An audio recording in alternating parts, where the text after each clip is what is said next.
na. Throwback Saturday pala eh. Sino mo ano magsasabi?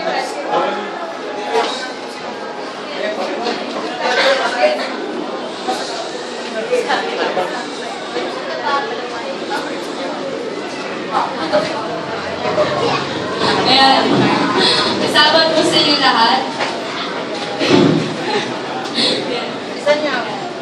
Tito John, thank you sa ilang years na pagtuturo at pagtitiis sa ugali namin. Thank you din po sa mga binigay niyo sa amin. Sana po kahit di na kayo yung magiging teacher namin next year, sana mag-aral pa din tayo ng lahat ng banding. Thank you po sa lahat-lahat. God bless Tito Juan.